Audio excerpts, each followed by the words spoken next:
Listen to an interview that Karin Slaughter did. It wasn't about this book, it was about a different book, but she was questioned about why she gets so graphic. And I appreciated her answer. She said, because it happens. Mhm.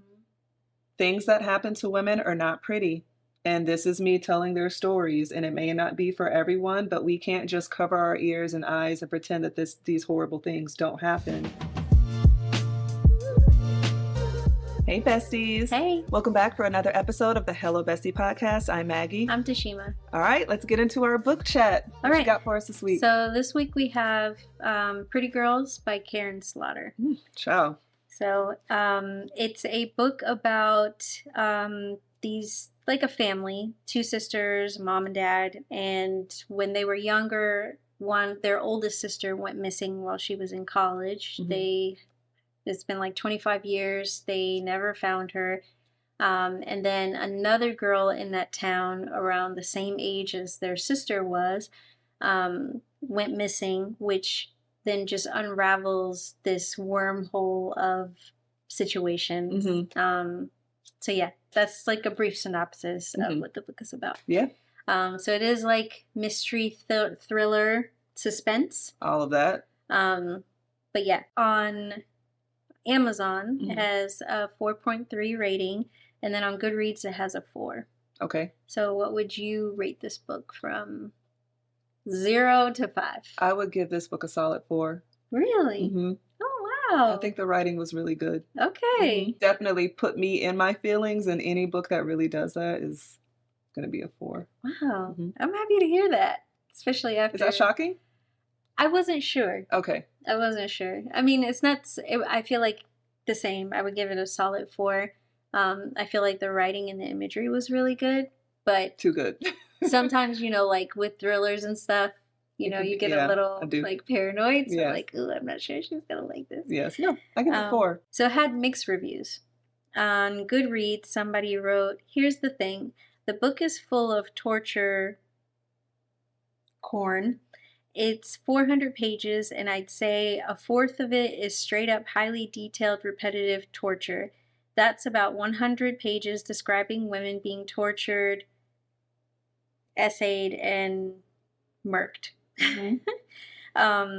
This isn't your run-of-the-mill thriller. No. This is big kid stuff. The stuff that gets called chilling and heart-pounding and edge-of-your-seat and thriller and psychological. No. What it is dull. Don't get me wrong, I'd say the first 140 pages or so is engaging, almost gripping. And then the first big thing happens, and then almost immediately, a second, I felt my heart sink, because anyone who's been a 90s thriller Lifetime movie or not should be able to rattle off the next few major plot points in an easy succession, and they'd be right. And then it just, like... This reviewer went in. Interesting. Like, I'd be here for a minute if I read how long this is. Okay. They clearly weren't a fan. Some people get very passionate. Yeah, they do. This is a 5-star. This story is highly disturbing, but at the same time really good because the characters are well thought out, and it throws a crazy plot twist that becomes a page-turner for the rest of the book. The torture descriptions were horrific and hard to read, but it brought up the intensity in the story by several levels when it came to understanding the pure evil monsters/men responsible for crimes. The last letter was heartbreaking but comforting, and I'll be reading more books from this author because the writing is great. I don't think I'll read another Karin Slaughter novel. And you know how when I find an author I love, I am in Besteas. I will go down the rabbit hole and read all of your whole work. Catalog. This was very good. It was a little... It just wasn't my cup of tea in terms of, it was very graphic, very hard to read, cringe at some points. And that's not what I want out of my reading, but I'm glad you chose this for book club because it's a really good book and I'm glad I got to experience it. But it's like, okay, done that. I'm good on that. Yeah. I'll leave this over here. And I think sometimes you have to read things just to kind of know, like, your taste. Right. Right. Knowing, well, how do you know if you've never tried? Mm-hmm. Kind of like you with like the fantasy stuff. Right. Never in a million years did you think you'd be into talking dragons. I am fully in my bag on Yeah. that. Fully in my bag on that. Yeah, I love So that for you. I listened to an interview that Karin Slaughter did. It wasn't about this book, it was about a different book, but she was questioned about why she gets so graphic. And I appreciated her answer. She said, because it happens. Mhm. Things that happen to women are not pretty. And this is me telling their stories, and it may not be for everyone, but we can't just cover our ears and eyes and pretend that these horrible things don't happen.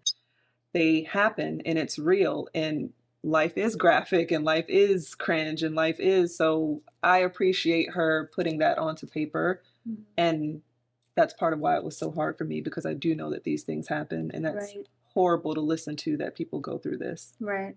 And I'm not trying to la la la la la, but also Yeah. it like impacts me in a way that I just don't want in my spare time, I guess, Yeah. if that makes sense. So We get enough of it in the news. I right, get that. right. So there are people who are that I know that don't like to watch like those kind of movies or Mhm. movies with a lot of violence and stuff because Right. they do feel like, yeah, we have enough of that. Hmm. So no, thank you. I felt like this Respect. book had every single trigger warning that there is, and it lived Yeah. up to every single trigger warning.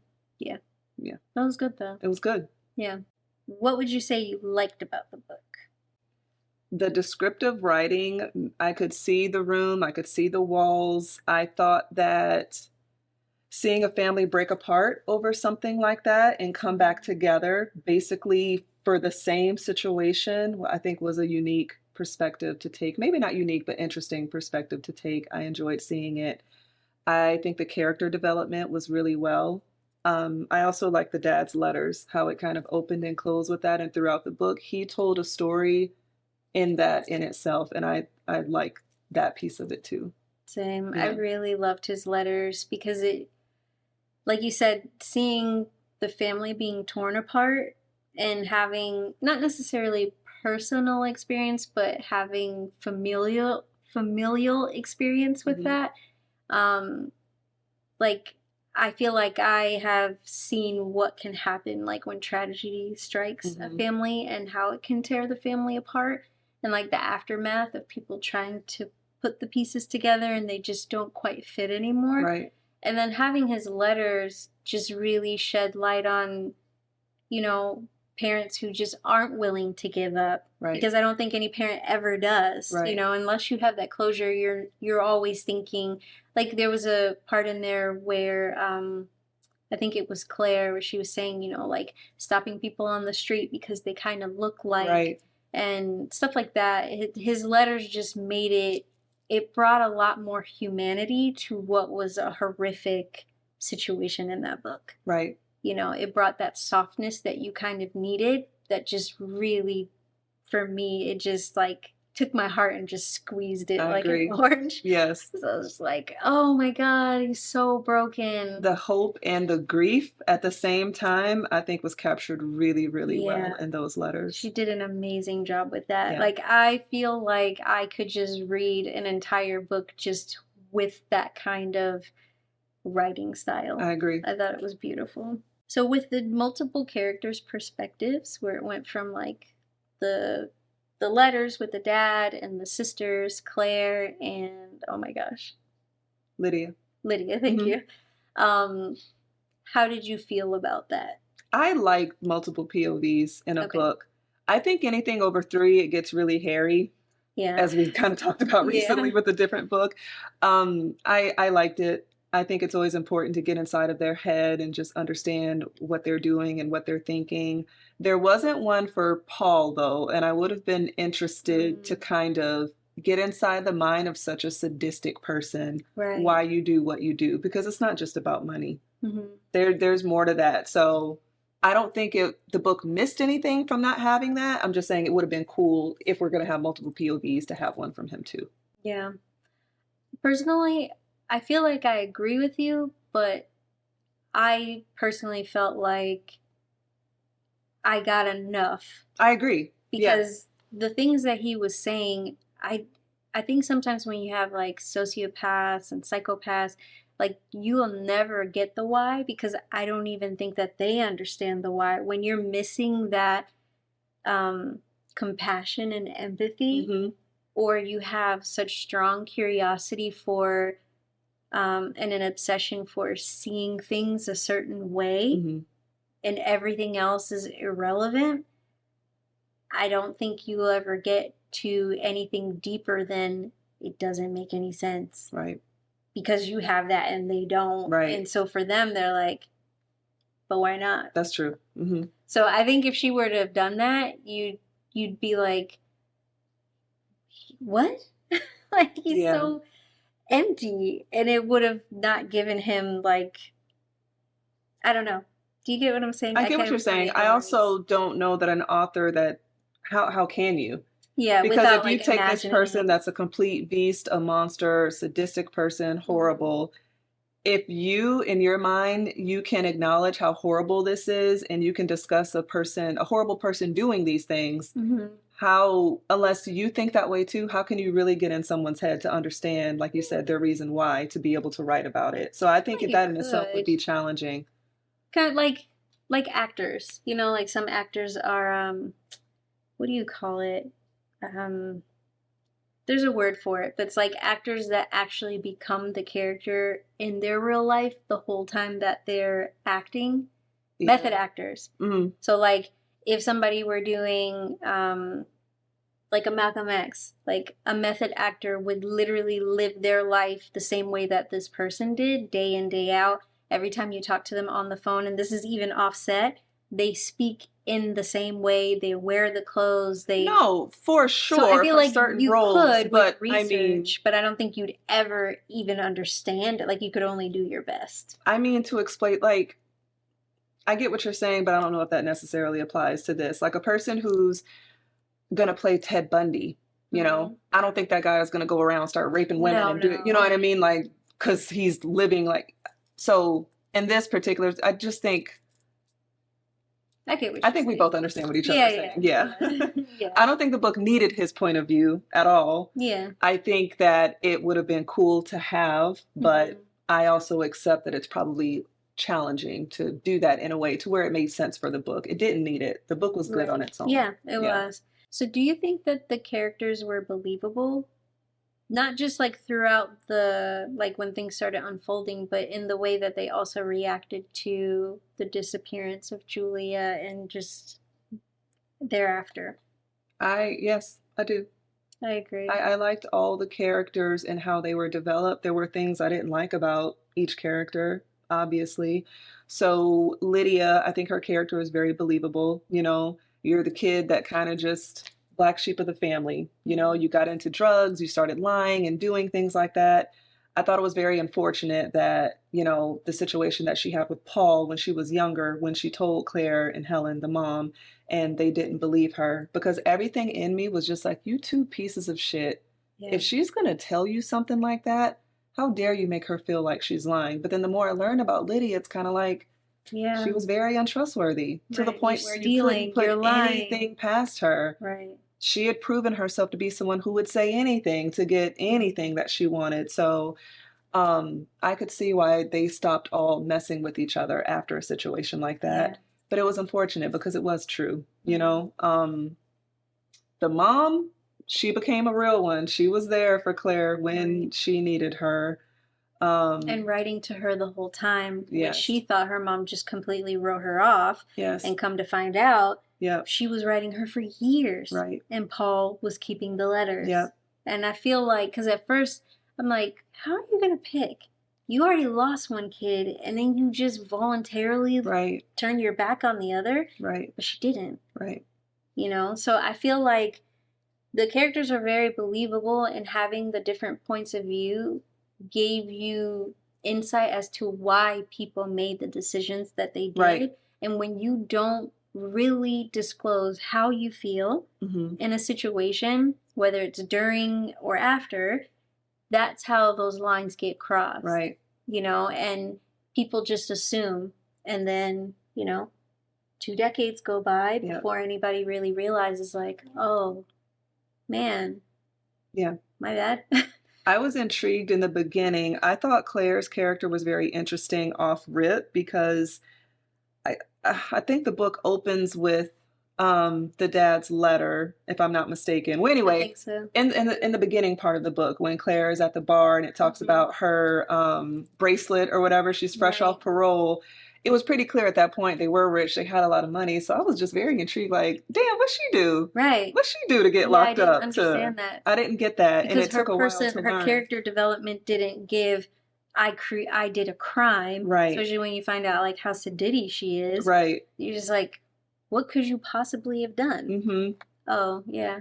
Beat out a kneecap with a Yeah. tennis racket. And then them going into the alley and him behaving that way, and it's something that he never did. And I just kind of took this like Poindexter, the first time in his life that he's trying to live on the wild side, and this is what happened. So I was immediately, some books take a long time to get into. This one wasn't those. I felt like she did a good job of like locking you in early on.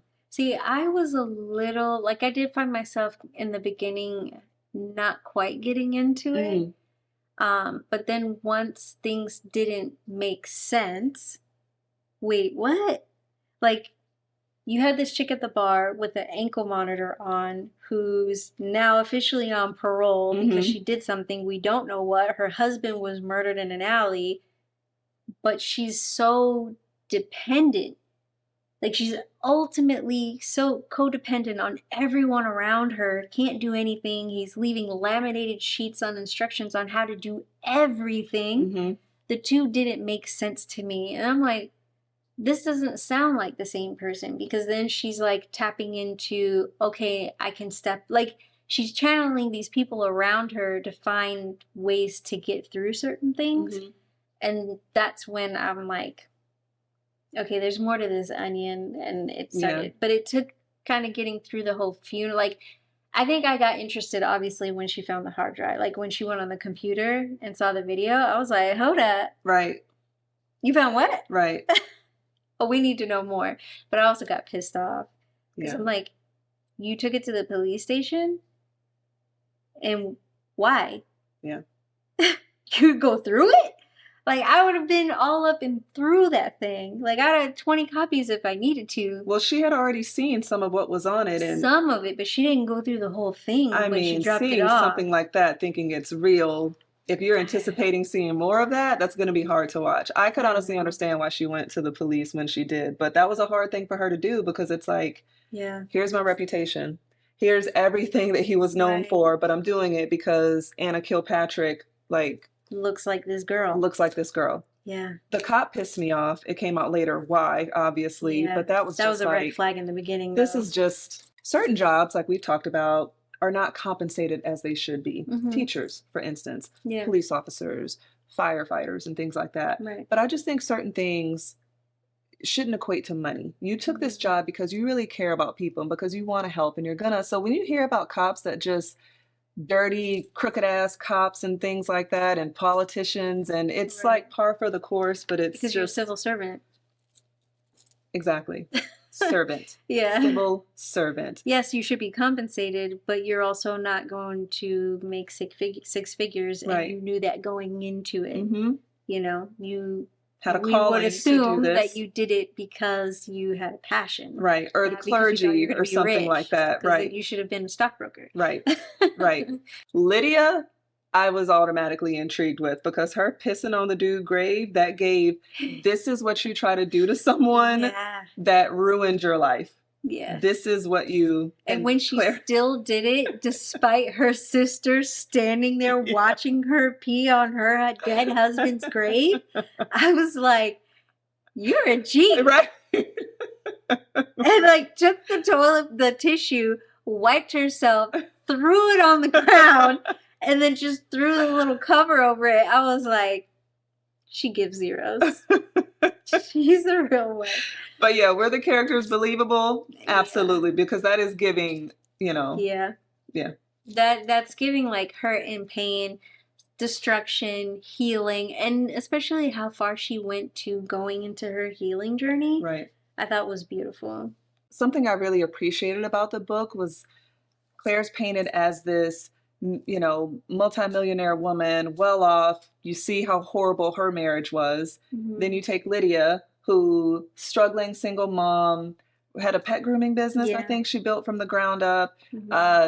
She had done like jail time, right? Yeah, but she couldn't become a vet because she had a record. Correct. For felony. So she did the next best thing and started pet grooming. She's got this ex-con guy, Rick. Like, they're just mechanic. Two average people making an average income, but their relationship so superseded everything that Claire and Paul had. I appreciate that she represented that. Yeah.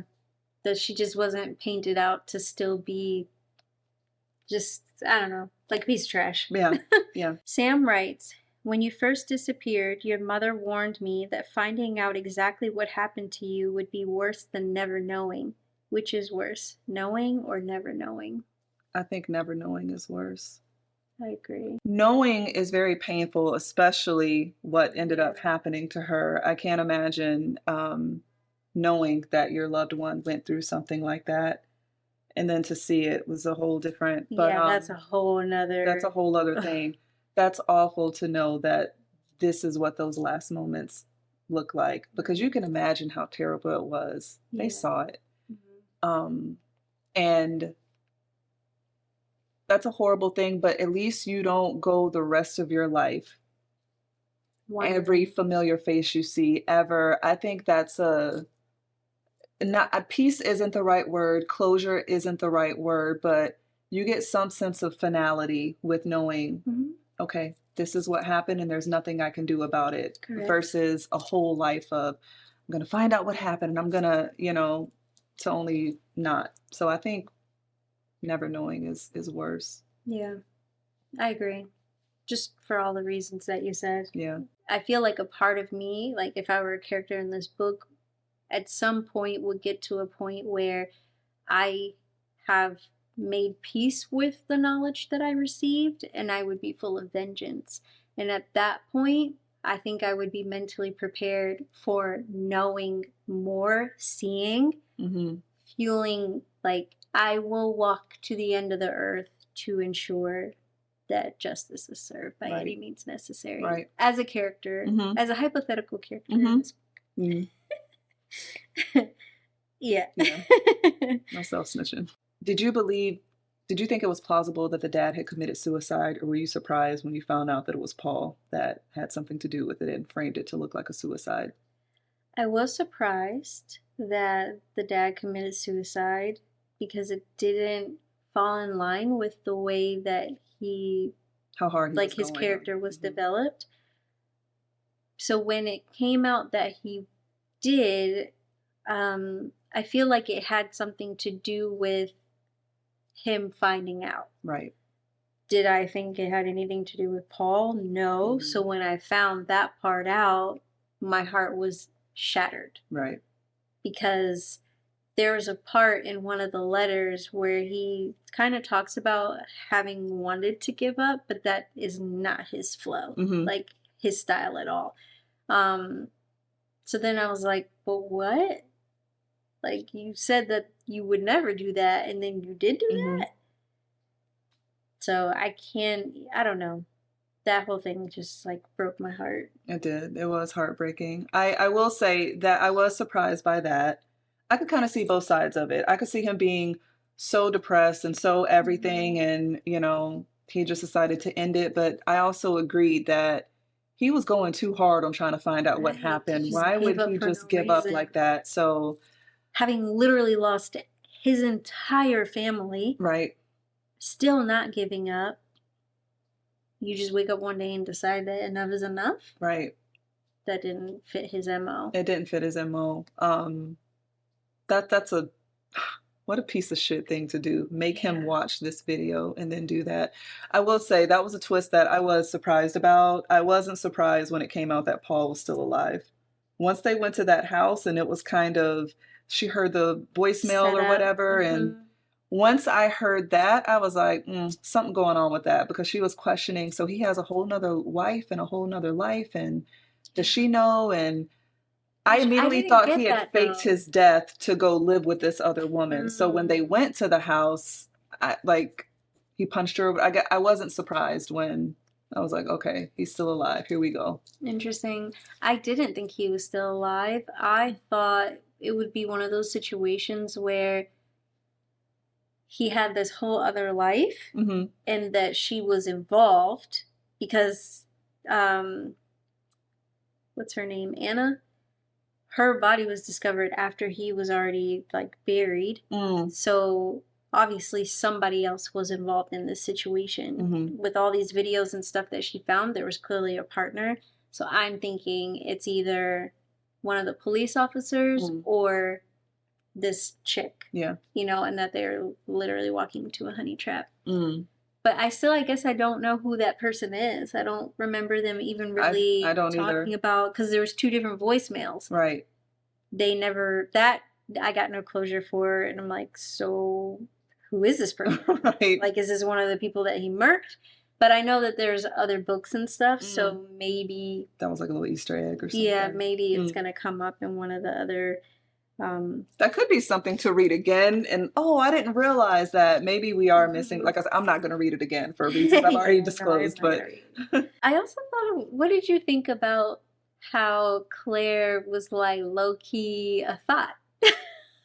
I thought that was hilarious. She's like hoeing around with the caterer and all this stuff. That was just giving unhappy housewife. Like I'm with him for the money, and yes, I care about him. We've known each other for a long time.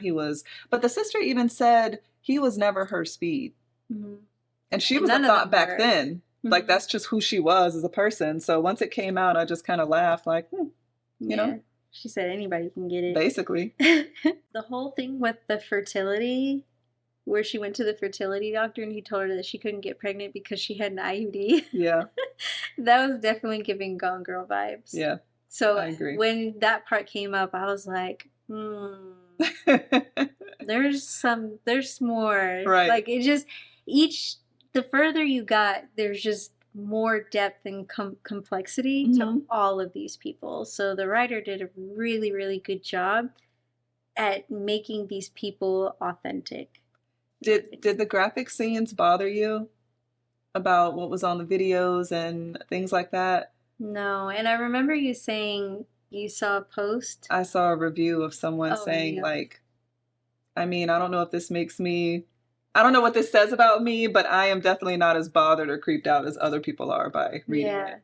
And so we kind of talked about that before we read it. So when I was listening to it, as things were happening and I wasn't really having like a disgusted reaction and response, I'm like, is this what she's talking about? And then something else would happen. I'm like, is this what she's talking about? And then something else would happen. I'm like, are we at the part yet where I'm supposed to be like, oh my God? You know what did it for me? So obviously the way the women were slain and basically slaughtered like animals, right? That was hard to listen to, but it wasn't that. What got me was the waterboarding. Ugh.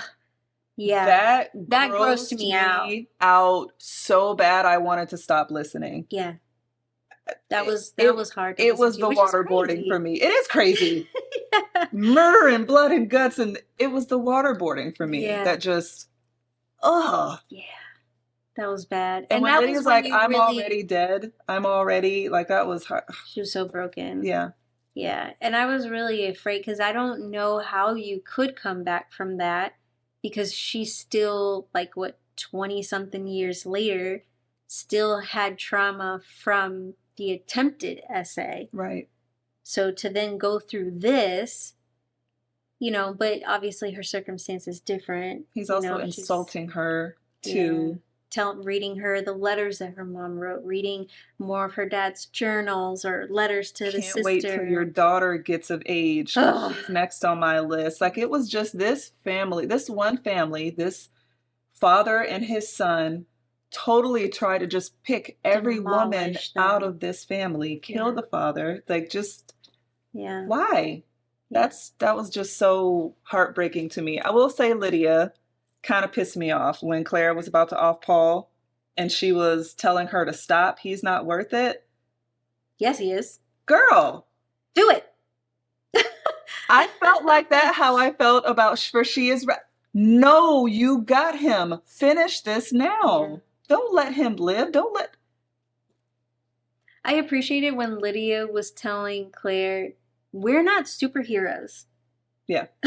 Because for a second, I found myself leaning into Claire's fantasy of things just falling into place Mm-hmm. and having Lydia be like, no, this isn't the movies. This is real stuff. Like, we're going to a house where we have no idea Right. what is on the other side. Mm-hmm. We don't even know. Like, there are too many unknowns. Lydia also had her daughter to get back to. I have so a her daughter. motivation was I different. have a job. Right. I've built my life. I'm trying to heal. Mm-hmm. I'm not going in here with a cape trying to bust down doors. Right. And, you know, and she's like, well, we're just going to drive by. I was like, you ain't driving by Right. nothing. Like, come on. Right. She's like, pull into the driveway. I just want to see something.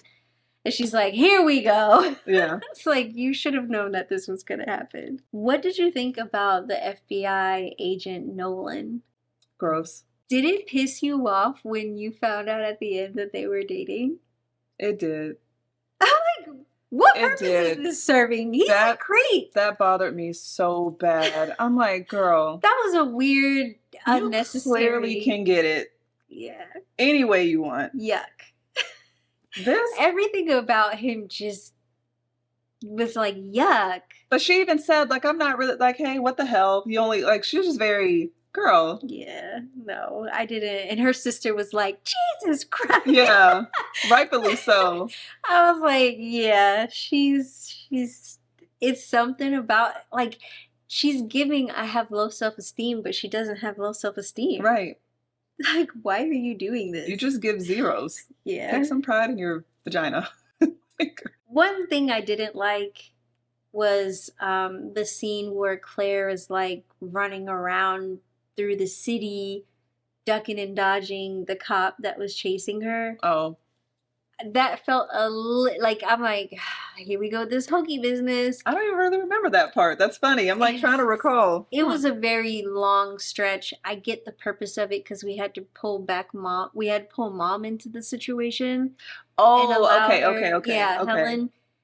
So I get the purpose. Like with the burner phone and trying to plan the trip and all of this because she had to call him every whatever he was going to call her.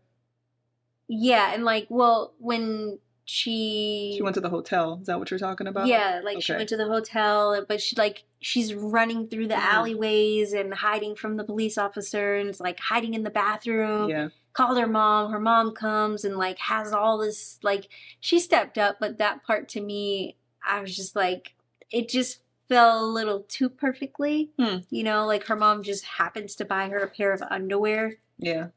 That worked out perfectly to hold, you know, is that I'm like, just too, like, for it to be like, we're not superheroes, but then everything fell in line kind of like superhero.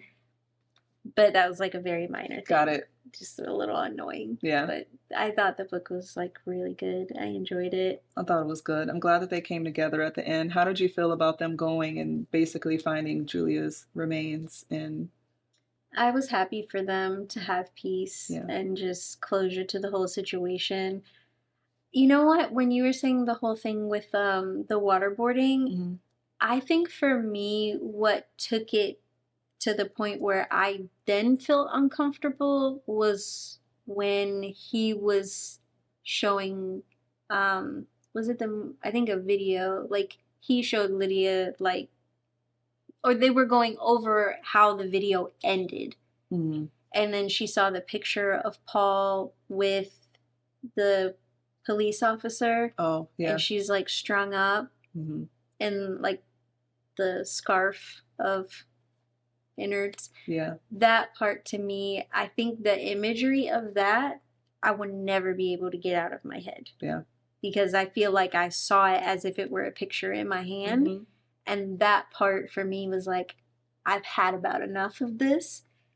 But thank God it was like the end of it. Like if it would have kept going after that with more of that, I don't know if I would have finished it because that was, for me, I was tapped out. Yeah, some of it was hard to read, hard to listen to, for sure. Very descriptive, but I mean, for a visual person, I think the imagery was wonderful. Right.